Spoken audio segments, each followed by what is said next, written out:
अस्सलाम वालेकुम जी गाइस, क्या हाल हैं आपके। आई होप आप सब ठीक होंगे। और मैं हूं हसनैन अब्बासी और आप देख रहे हैं मेरा यूट्यूब चैनल।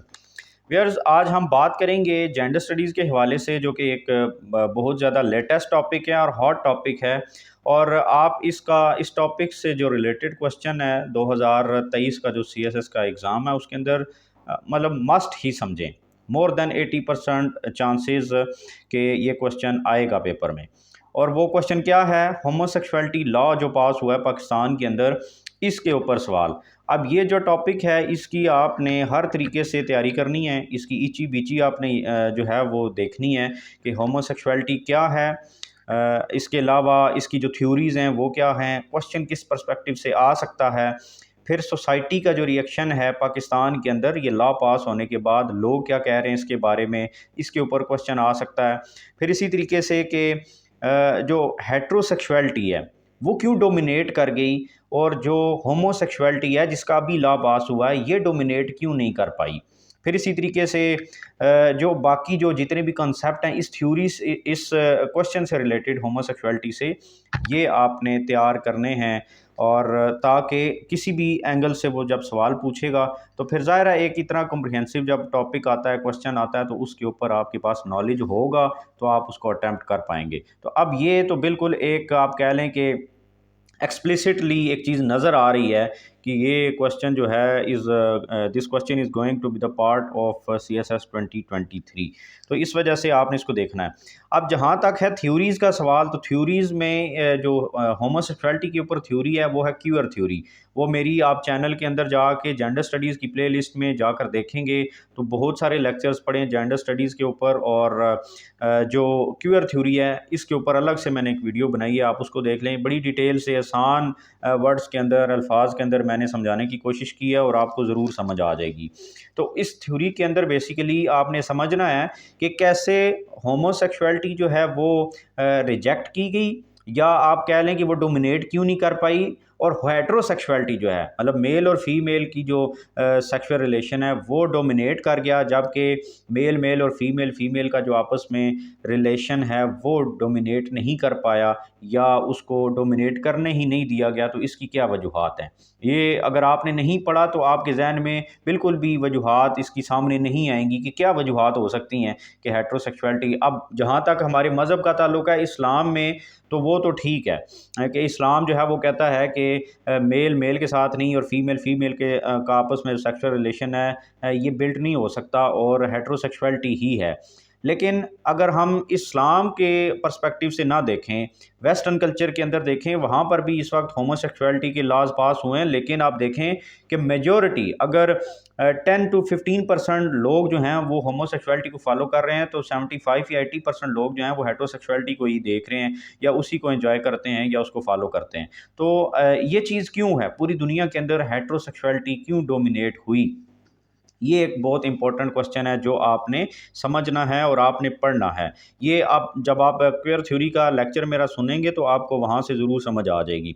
सोसाइटी का जो रिएक्शन है आप देखें, यही बेसिकली सबसे बड़ी वजह है हेट्रोसेक्सुअलिटी को डोमिनेट कराने में और होमोसेक्सुअलिटी को उसको पीछे मतलब बिठाने में या रिजेक्ट कराने में। अब इसके थोड़ी सी वजूहात मैं आपको यहाँ पर भी बता देता हूँ।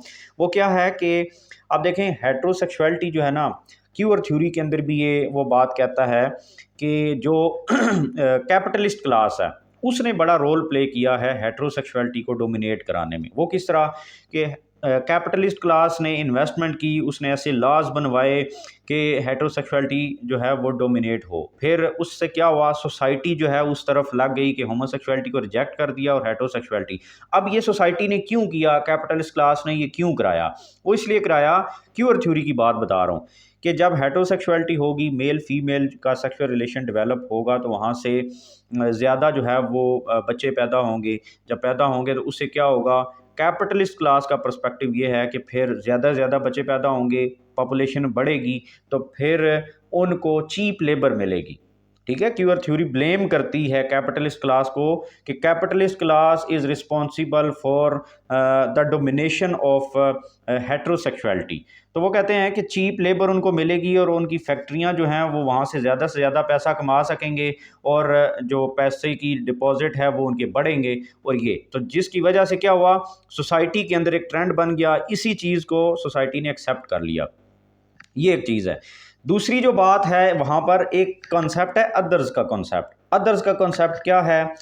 अदर्स का कॉन्सेप्ट ये है कि क्योंकि सोसाइटी के अंदर होमोसेक्सुअलिटी को रिजेक्ट किया गया और हेट्रोसेक्सुअलिटी डोमिनेट करती है, तो जिसकी वजह से क्या होता है, अब वो लोग जो कि हेट्रोसेक्सुअलिटी को हेट्रोसेक्सुअलिटी को फॉलो करते हैं, उनके लिए होमोसेक्सुअलिटी एक अदर्स के तरह है। मतलब अदर्स क्या है कि एक ऐसी चीज़ जो कि अजीब चीज़ है।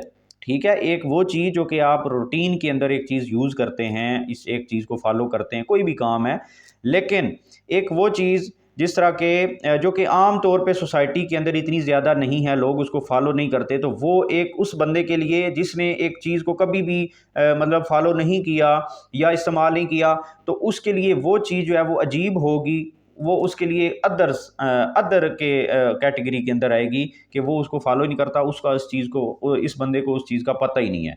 तो वो कहता है क्यूअर थ्योरी के अंदर भी और इस अदर्स के कॉन्सेप्ट के अंदर भी, वो कहता है कि होमोसेक्सुअलिटी का जो है ये अदर्स के कैटेगरी के अंदर डाली हुई है, और जो लोग होमोसेक्सुअलिटी को फॉलो करते हैं या उसकी तरफ जाते हैं तो सोसाइटी बेसिकली उसको रिजेक्ट कर देती है। ठीक है, और सोसाइटी का रोल बड़ा इंपॉर्टेंट है, उसने इसको डोमिनेट कराया है हेट्रोसेक्सुअलिटी को। तो जो लोग हेट्रोसेक्सुअलिटी को फॉलो करते हैं उनको सोसाइटी एक्सेप्ट करती है, और जो होमोसेक्सुअलिटी की तरफ जाते हैं उसको सोसाइटी रिजेक्ट करती है। यही वजह है कि होमोसेक्सुअलिटी रिजेक्ट हो गई, हेट्रोसेक्सुअलिटी जो है वो डोमिनेट कर गई सोसाइटी के अंदर। ये पूरी डिटेल आप क्यूअर थ्योरी के अंदर आप समझ सकेंगे। फिर इसके अलावा जो पाकिस्तान का जो पर्सपेक्टिव है उसमें देखें। अब आप देखें उस दिन अगर आप वीडियो भी देखें यूट्यूब पे आपको मिल जाएगी कि जो हमारे स्पीकर कौमी असम्बली हैं वो, और साथ ही साथ डिप्टी स्पीकर जो हैं, अब ये लोग क्या करते हैं, वो बड़े शर्मिंदा से थे कि हम ये लॉ पास कर रहे हैं और सोसाइटी या पब्लिक उनके ऊपर उंगलियां उठाएगी। मतलब उन्होंने वेस्टर्न प्रेशर के ऊपर कर लिया ये, या किसी भी वजह से ये कर लिया, लॉ पास करा लिया, लेकिन अब क्या है कि वो बहुत ज़्यादा मतलब शर्मिंदा से थे, उनको अगर देखा जाए कि ये हमने क्या कर दिया है। एक इस्लामिक जो कंट्री है जिसका हम कहते हैं कि इस्लामी कल्चर होगा और इस्लाम के नाम पर बना, उसके अंदर हम वेस्टर्न लॉज और जो कि बिल्कुल टोटली इस्लाम के अगेंस्ट हैं उसके मुखालिफ जो है वो हमने लॉ पास कर लिया है इस पार्लियामेंट के ज़रिए। तो वो बेसिकली रिलीजियसली भी अपने आप को जो है समझ रहे हैं कि उन्होंने एक इस्लाम के अगेंस्ट जाकर काम किया है, मजहबी तौर पर भी वो इसके गुनहगार बन रहे हैं, और सोसाइटी भी उनको रिजेक्ट कर देगी कि आप लोगों ने काम क्या किया है। तो इस वजह से अब सोसाइटी के अंदर देखें तो लोग मजाक बना रहे हैं कि अब लड़का लड़के के साथ शादी करेगा, लड़की लड़की के साथ। तो basically society is not going to accept this law और होमोसेक्सुअलिटी। और ख़ास तौर पे जिनको पेट्रियार्कल सोसाइटी हम कहते हैं जेंडर स्टडीज़ की टर्म के अंदर, कि पेट्रियार्कल सोसाइटी जो है वो इनको एक्सेप्ट नहीं करेंगी। जिस तरीके से मेल को वो डोमिनेट कराती हैं और फीमेल को सबऑर्डिनेट बनाती हैं उसका, इसी तरीके से ये सोसाइटी जो पेट्रियार्कल सोसाइटीज़ हैं ये होमोसेक्सुअलिटी को रिजेक्ट करती हैं और हेट्रोसेक्सुअलिटी को जो है वो डोमिनेट कराती हैं। और ऊपर से जो इस्लामिक फैक्टर है, रिलीजियस फैक्टर है, this is also very important. तो आपने रिलीजियस फैक्टर, सोसाइटी का फैक्टर, क्यूअर थ्योरी, अदर्स का कंसेप्ट, ये सारी चीज़ें आपने तैयार करनी है। और फिर आप जब जाएंगे पेपर में और अगर ये क्वेश्चन आ जाता है किसी पर्सपेक्टिव से, तो then you would be able to solve this question. तो ये बेसिकली मेरा मैंने आपको बताना था कि ये सवाल आपने लाजमी तैयार करना है, और ये मस्ट ही आप समझें कि पेपर के अंदर आएगा ही आएगा। तो मैंने आपको बता भी दिया जहाँ से आपको पढ़ने के लिए मटेरियल मिलेगा, क्यूअर थ्योरी आप मेरे उस से समझ लेंगे। बाकी मैंने सोसाइटी का रिएक्शन आपको बता दिया। मज़ीद आपको आप फेसबुक, यूट्यूब जो भी आप यूज़ कर रहे हैं वहाँ पर आप सोसाइटी का रिएक्शन भी देख रहे हैं, तो ये सारी चीज़ें आपने नोट डाउन करनी है। और फिर इस हवाले से जो MCQs हैं कि ये लॉ कब पास हुआ और कैसे हुआ और किस महीने में हुआ, ये सारी चीज़ें। अभी तक इतना ही। Thank you very much. Allah हाफिज़।